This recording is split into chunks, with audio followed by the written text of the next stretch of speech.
আসসালামু আলাইকুম সুপ্রিয় গাছপ্রেমী ভাই বোনেরা, জাকির গার্ডেন 2.0 চ্যানেলে আপনাদেরকে স্বাগত।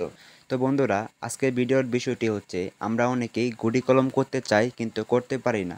তো বন্ধুরা, আজকে এই ভিডিওটি সম্পূর্ণ দেখুন, তাহলে অবশ্যই গুটি কলম বিষয়ে একটি অভিজ্ঞতা পেয়ে যাবে। তো বন্ধুরা, আমরা অনেকেই কলম করি, দেখা যায় যে এক এক গাছে এক এক কিন্তু কলম চলে।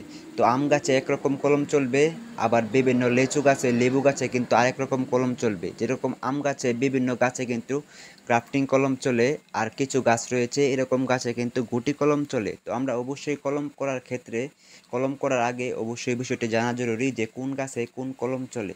তো বন্ধুরা, আমরা জেনে আসি যে গুটি কলম কোন টাইমে অবশ্যই আপনি বাঁধলে একটি কলমও মিস হবে না। তো বন্ধুরা, তোমরা যারা গুটি কলম করতে চাচ্ছ অবশ্যই সিলেক্ট করতে পারো যে মাসটি।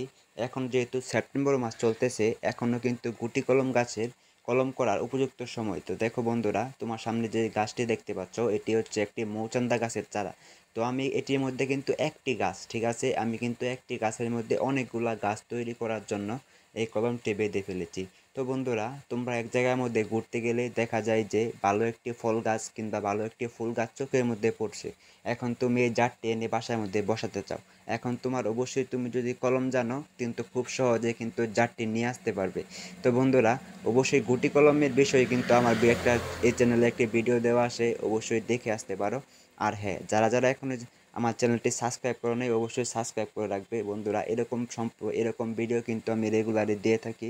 তো বন্ধুরা, যারা গ্রাফটিং কলম করতে চাচ্ছ, আম গাছ বিভিন্ন গ্রাফটিং কলম করতে চাচ্ছ, তারা অবশ্যই আরও আগে বৈশাখ থেকে চৈত্র মাসের দিক দিয়ে কিন্তু গ্রাফটিং কলম সম্পূর্ণ করা লাগবে, না হলে কিন্তু বৃষ্টি আসলে পরবর্তীতে দেখা যায় যে গ্রাফটিং কলমটি নষ্ট হয়ে যায়। তো বন্ধুরা, প্রথমে তোমাদের গ্রাফটিং কলম না করাই ভালো, না যাওয়াই ভালো। প্রথমে তোমরা গুটি কলম করতে পারো, যেহেতু দেখো গুটি কলম করা কিন্তু অনেক সহজ একটা বিষয়, কিন্তু গ্রাফটিং কলম করা কিন্তু অনেক কঠিন। তো বন্ধুরা, গুটি কলম কী কী গাছে চলে আমি তোমাদেরকে সংক্ষেপে বলে দিচ্ছি।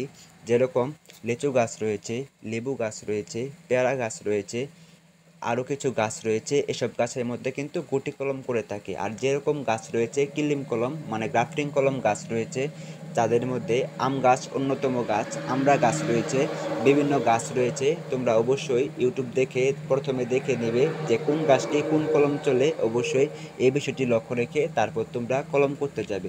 তো বন্ধুরা, আমরা কলম করার ক্ষেত্রে একটা জিনিস ভুল করে থাকি যে যে সময় আমরা কলমটি ছিলি, রুট ছিলি, তার পরবর্তীতে দেখা যায় যে সুন্দর মতনে করতে পারি না। তার পরবর্তীতে কী হয়ে যায়, কলম বাঁধার পরবর্তী 1 থেকে 2 মাস পর চামড়াটা পোড়াট হয়ে যায়, শিকড় আসে না।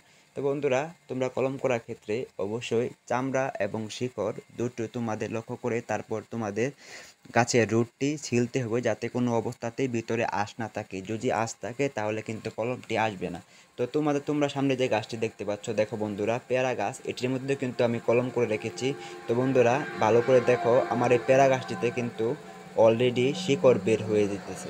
তো বন্ধুরা, কলম করার কোন সময় কাটবে দেখো বন্ধুরা, আমি এই গাছটিতে কিন্তু 4 থেকে 5 দিন পর অবশ্যই গাছটি কেটে ফেলবো, কারণ আমার কলমটি কিন্তু সম্পূর্ণরূপে এসে গেছে। আমাদের এখন ফাইনাল টপ দেওয়ার দরকার, না হলে কিন্তু গাছটি বড় হবে না।